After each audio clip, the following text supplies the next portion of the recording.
My name is Leslie Ingram. I'm a second grade teacher at Indian Creek Elementary, and I was able to do my externship this summer at the Kansas City Zoo. We adopted that term probably about 5 or 6 years ago, really to get away from the confusion with the term intern. The intent of an externship is that the teachers are leaving their organization or their job and going out to find out more about another job, but to bring that information back.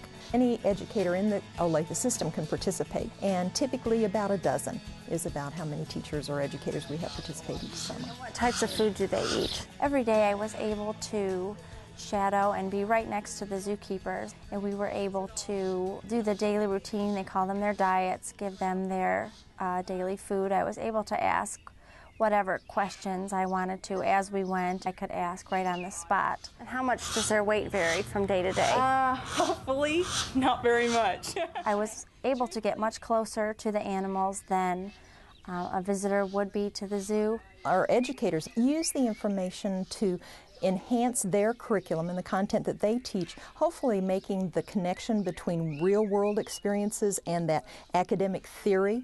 In the case of elementary teachers, it's a way to broaden a student's perspective on the world. I was able to incorporate what I learned at the zoo into my curriculum and teach my kids about what I learned hands-on. When she does her lessons in the second grade classroom that focus on animals, she'll be able to bring real personalized and real life experiences back to the classroom, to the students. It helps kids and students and learners in general when they can make connections with other things that they're familiar with, and that just makes the whole world make a lot more sense.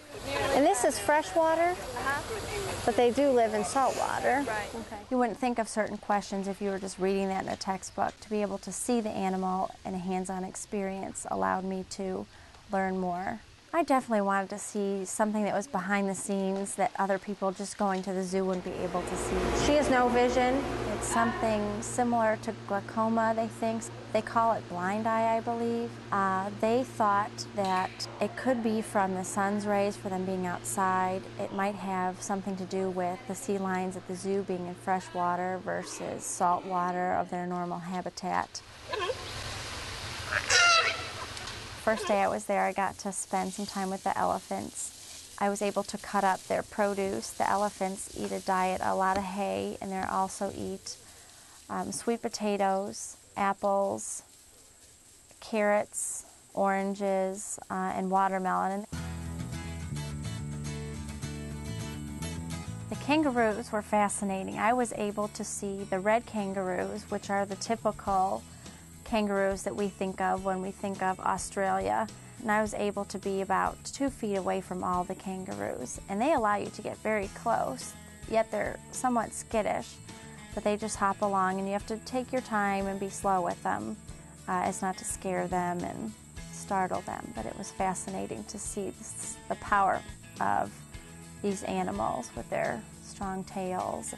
It's called a tree kangaroo, and it looks somewhat like a koala, and it's a lot smaller, a lot stubbier. It doesn't look like a kangaroo, but like its name, it lives in the tree. And I was able, there's 2 of them, and I was able to hand feed this tree kangaroo grapes and bananas. It was very gentle, and it was fascinating to see. I was able to go in the giraffe barn and feed them. They eat alfalfa hay. They have an area that is adapted perfectly for them where their troughs are up very high. When you go to the zoo as a visitor, you only see one rhino out at a time, and people often wonder, why is there only one of them out? If more than one were out at a time, they would fight and or kill each other. The closest I got to line was through the glass, like the visitors. You definitely learn to respect their behaviors and their instincts and how they will react towards people.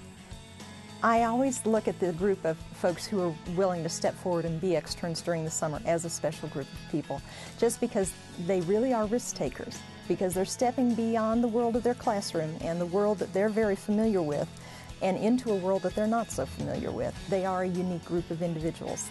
I was able to see a gorilla immobilization where the vet and the vet staff did a routine checkup on a gorilla, and I was able to watch the procedure from beginning to end. And to be able to observe and be that close and touch a gorilla is an experience that I'll never have, and not many people get to have, so I felt very fortunate to be able to experience that in my externship. The bottom line is taking a content that may be pretty theoretical and broadening it to the real world where all of our students will find themselves as adults.